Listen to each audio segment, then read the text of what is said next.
I used to live in a small studio apartment in Detroit, on the top floor of an old brick building. The place wasn't anything special. The paint on the walls was peeling. The air always carried a faint smell of dampness, and there was just one window that looked out over a narrow alley. Across from me stood another building, nearly identical to mine.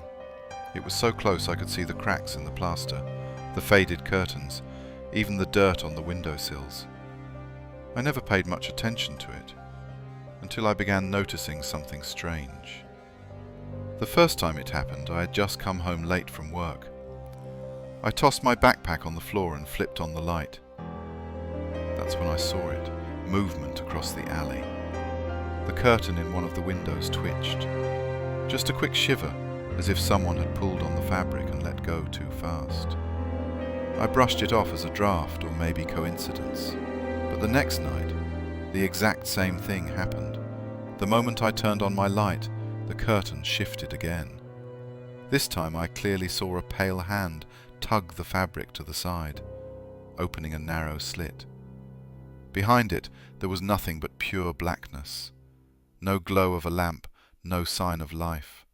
Just a dark void, as if the window led to nowhere. My chest tightened. I stared, waiting for a face to appear, but nothing did. From then on I paid closer attention.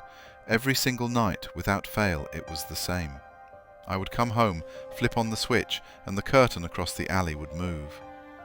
It became a ritual, a sinister little routine I could no longer escape. I started to experiment.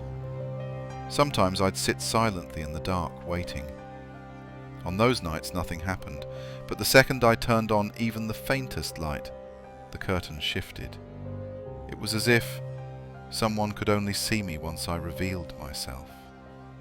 The strangest part was that I had never once seen any sign of life in that apartment.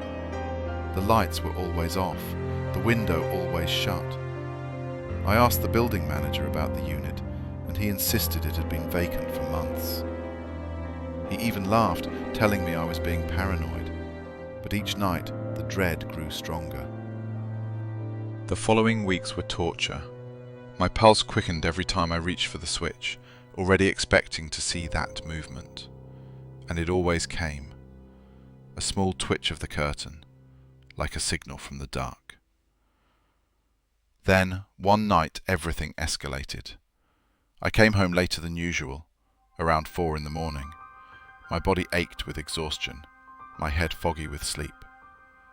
As I slid the key into my lock, I felt something wedged into the doorframe. At first I thought it was a flyer or junk mail, but it wasn't. It was a crumpled piece of paper. With trembling hands I unfolded it. In shaky handwriting it said just one word. Hello. My breath caught in my throat. Slowly, almost against my will, I lifted my eyes toward the window across the alley. The curtain was perfectly still, drawn shut. But I knew someone was there. Someone had been in that empty apartment, watching me. I ran inside, locked every bolt and called a friend in panic. She begged me not to spend the night there. I packed a bag and left immediately. The next morning I demanded the building manager show me the unit. Reluctantly, he agreed. The place was coated in dust. The air was stale. The floors creaked as if they hadn't been walked on in years. But in the back room, facing my window, was a single metal chair. It sat directly in front of the glass, positioned as though someone had spent hours, maybe nights, sitting there, staring straight into my life. The police were called. They even dusted for fingerprints, but nothing ever came of it. No signs of forced entry, no suspects. Just that chair, silently accusing me of how long I'd been watched. I moved out within a week. To this day, no matter where I live, I always check the windows across from mine. And sometimes, just sometimes, I swear I see a curtain move. As if someone out there never stopped watching me. When I was 19, I lived for a few months at my distant uncle's house. He lived in an isolated rural area in Oregon, surrounded by dense woods and with almost no neighbours. The dirt road that led there was long, narrow, and at night it felt swallowed by darkness. I agreed to stay with him because I wanted to save money and avoid rent in the city. But soon I realised that decision would cost me many sleepless nights. The house was old, built of wood, with hallways that creaked at every step. In the backyard stood an abandoned shed filled with rusty tools and broken objects. My uncle always said he never went in there, that it wasn't worth dealing with all that junk. I didn't care either, until I started hearing things. The first week was calm, but one night I woke up to the sound of footsteps in the yard. The dry dirt made that distinct crack of branches snapping. I peeked through my bedroom window, but all I saw was darkness. Strangely, my uncle's dog, always alert, was completely silent. The next night the noises came back. This time they came from inside the shed. Thuds, like someone dragging wood or kicking boxes. When I told my uncle, he laughed and said it was probably a wild animal. But deep down I could tell even he wasn't convinced. The sounds repeated almost every night. Footsteps, dragging, metallic clinks. One night I gathered courage. I waited until the noise started and went to the shed with a flashlight. It was locked with an old rusty padlock. I pressed my ear against the door, and I clearly heard slow, heavy breathing, as if someone was inside, trying to stay silent. My heart pounded. I ran back into the house and locked every door. The next morning I told my uncle. He took me to the shed, which was dusty and filled with cobwebs. But one detail shook me. In the corner, the dirt floor was trampled, as if someone had been walking in circles for hours. The following weeks were worse. One night the dog disappeared without a trace. We searched through the forest, along the road, but he never came back. I couldn't sleep anymore. I sat on my bed night after night, staring out the window, waiting to hear that heavy breathing again. Then, close to 3 in the morning, I woke up to the sound of my bedroom door slowly creaking open. The hinge moaned in the silence of the house. The door opened about 20 centimetres and stopped. I could barely breathe. That's when I heard it. A low, raspy whisper from the hallway. "I see you." I jumped out of bed and turned on the light. No one was there. I ran to my uncle's room. He was asleep and swore he hadn't heard a thing. The next day, I decided to leave. I packed my things and went back to the city without looking back. Soon after, my uncle left the house too. He said he couldn't stand the feeling of being watched anymore. Months later, I received a call from him. He had gone back to pick up some belongings. He told me the shed was open, the padlock gone. The dirt floor was covered in fresh footprints. And in the corner, hanging from a rusty nail, was the dog's missing collar. After that call, I never heard from my uncle again. He simply vanished. To this day, whenever I drive down dirt roads at night, I feel that same chill run down my spine.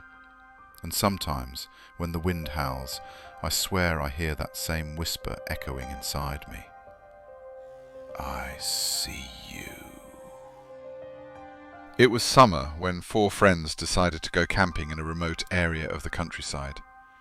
The plan was simple: turn off our phones, escape the city, and spend 2 days by a hidden lake deep in the woods.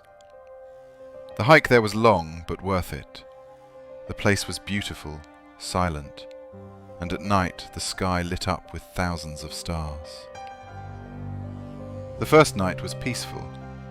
We made a fire, told stories, laughed until late. But on the second night something changed. As we sat around the fire, one of my friends suddenly froze, pointing toward the forest. He swore he saw someone moving behind the trees. We laughed, saying it was probably a deer or some nocturnal animal. But 20 minutes later we heard a branch snap. This time it was loud, too close to ignore. We stayed quiet, listening, but nothing else happened. Eventually we put out the fire and went to sleep. That was the night when everything truly began. I woke up with the unsettling feeling of being watched. At first I thought it was just a dream, but then I heard heavy breathing right outside my tent. It wasn't any of my friends. The breathing was irregular, as if it belonged to someone older, exhausted. I stayed completely still, holding my breath until it slowly faded away. In the morning, 2 of my friends admitted they had heard it too. One of them even said he saw a shadow crouching near the dead fire. The next night we decided to stay up late, keeping the fire alive. The atmosphere was tense, all of us staring into the darkness between the trees. Around 2 in the morning, we heard footsteps circling the camp. One of us grabbed a flashlight and quickly pointed it into the forest. For a brief second, we saw a man. He was completely naked, crouched behind a tree, his face smeared with dirt. He moved fast, like an animal, disappearing into the woods. No one dared to sleep. We huddled together around the fire until dawn. In the morning we found footprints all around our 3 tents, and some of them were bare feet. We packed up quickly and started the hike back to the road, but along the way we heard voices. Low, raspy, muttering words we couldn't understand. It wasn't just one man, there were several, hidden among the trees, silently following us. We reached the car in a panic and only felt relief when we left the dirt road behind, but the feeling of being watched never left us. A few weeks later, a box arrived at one of my friends' houses. There was no sender, just our address scribbled by hand. Inside was a plastic bag filled with items we immediately recognised. One of the water canteens we had brought, Marcus's rain jacket, and Abby's wooden necklace. All of them were stained with dirt and dried blood. At the bottom of the box was a torn piece of tent fabric. Written on it, in shaky letters of mud, was the same phrase we had heard whispered that night. I see you.